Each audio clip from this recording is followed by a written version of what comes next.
guys, it's Lana here, and in today's video I decided to sit down and show you guys what my everyday makeup routine has been like in Seoul. It's a little bit different just because I guess I was inspired to try more of Korean style makeup, just a little bit. Like, I'm still true to my own personal style, but you know, when in Rome, do as the Romans do. I actually met a girl one time and she did not know the end of that statement, so she was like, why do people say when in Rome? What does it mean? I was like, it means when in Rome, do as the Romans do, as in when you're in a certain place or in a certain environment, do what the people there are doing. Try new things. Immerse yourself in the culture. So I'm using this green tea primer, Prep and Protect. It's vegan, it's paraben free, it's cruelty free. So I'm using this because I have really been out and about so much, like every single day, all hours of the day, and I want my makeup to last. So I'm using a primer. The foundation that I'm using is the Urban Decay All Nighter Waterproof Longwear Liquid Foundation. Literally, I went out and I bought this purposely for this trip because I remember this is the one that I had when I was in America. I was in America for 6 weeks traveling around, and I remember this foundation just really did a good job with me. It lasted me all day, gave me good coverage all day. The color matched because I couldn't remember my shade before, and also because it's winter right now, so I think I'm paler than I was last time I had this.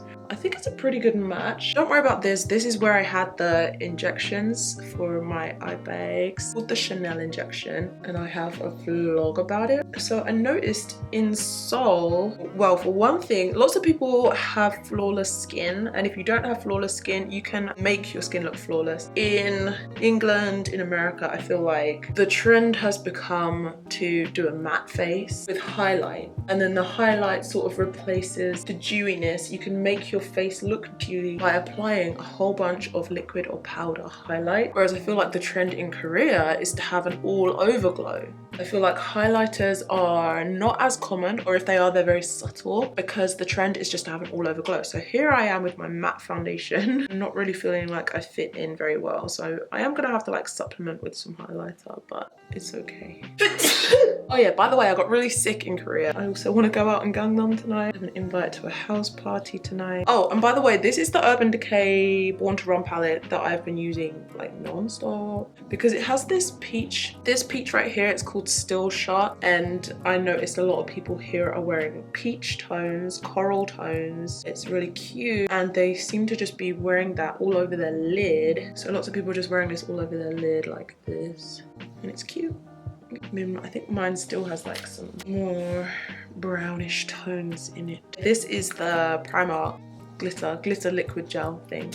Basic. What I really want is some of the 3CE glitters because they are stunning. That's all I'm doing for the eyes, apart from obviously I'm gonna put some eyeliner on. Doing my eyeliner has really been the most stressful part of my stay because I'm always in a rush, and this liner is like the sleek tattoo liner. So it doesn't fade, it doesn't bleed, it doesn't leak, nothing like that. But it also doesn't move as soon as you place it, so you have to be so careful. And it takes an age to get off at night as well.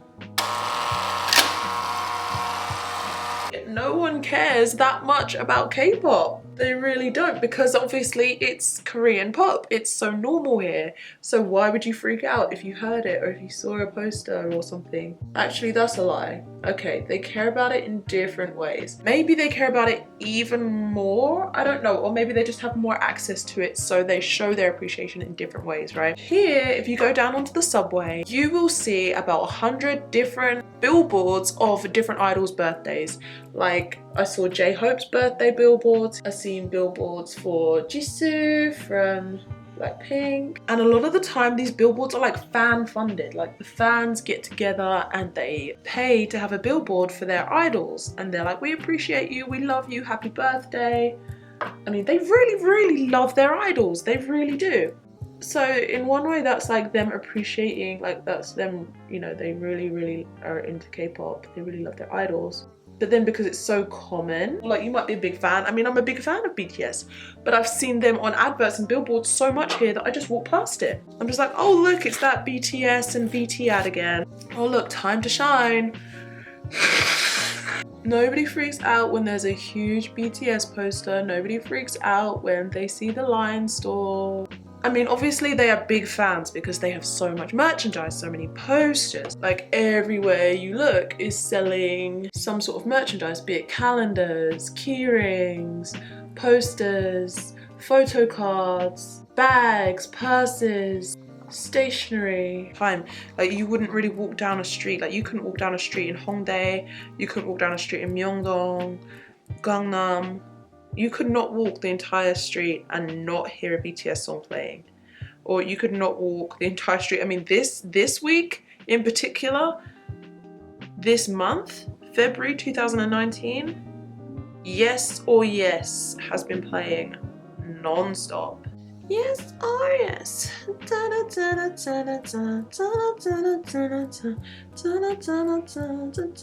Oh, and this is definitely not Korean style brows.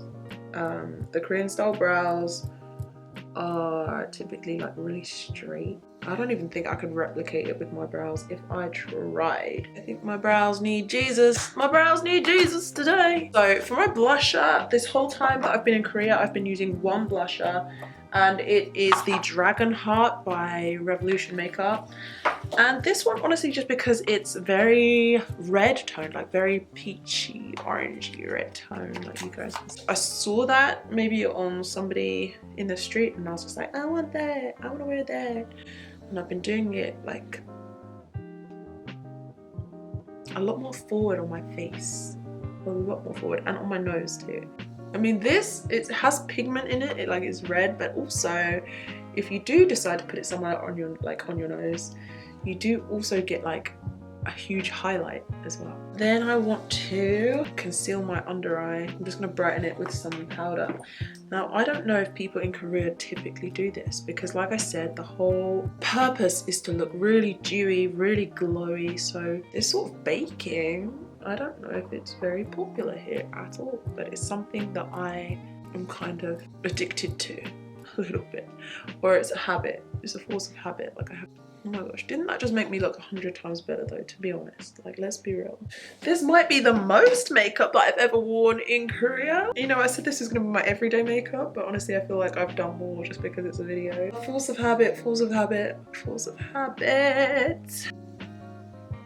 All I would do after this is just dust off any excess powder because we don't want that lurking around.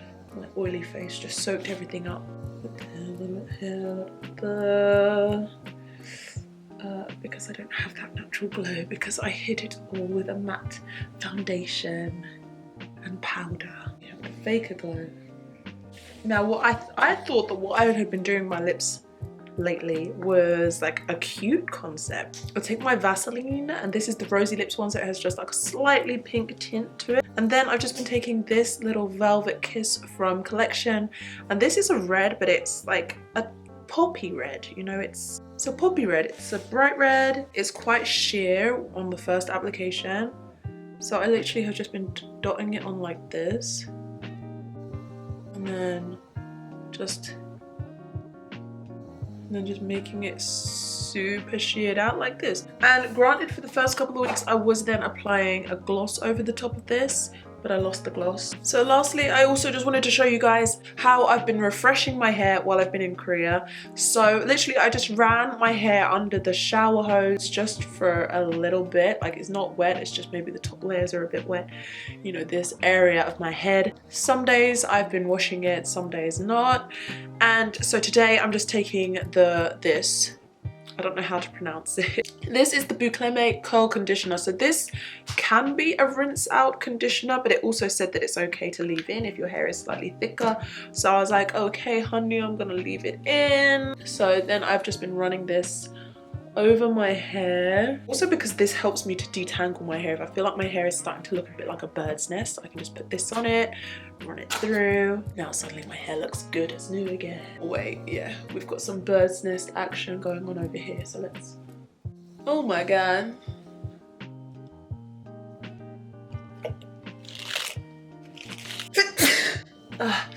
Okay, so I took a quick break away from the camera to actually detangle my hair properly because I realized maybe I haven't been doing that a lot. So my hair is really, really tangled. So I'm just gonna take some more of the conditioner, the leave-in conditioner, and just try and help to avoid another situation like that where I just have much too many tangles. See, now my hands can glide almost.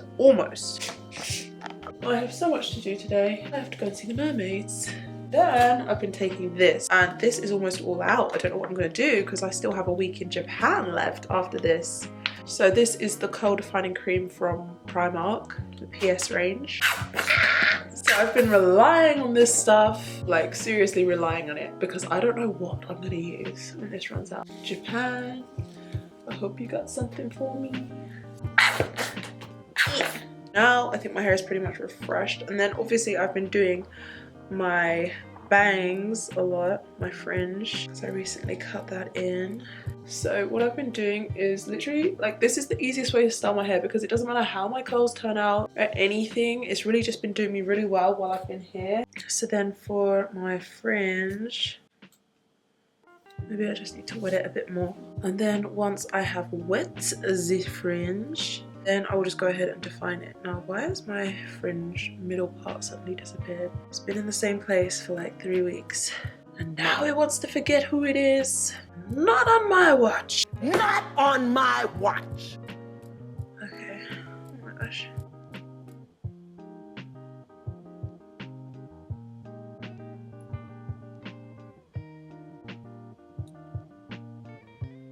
Just define them a little bit. When this is dry, then that is literally what I've been doing with my hair to refresh it. So yeah, that's it. That's the look. Ta-da! Ta-da!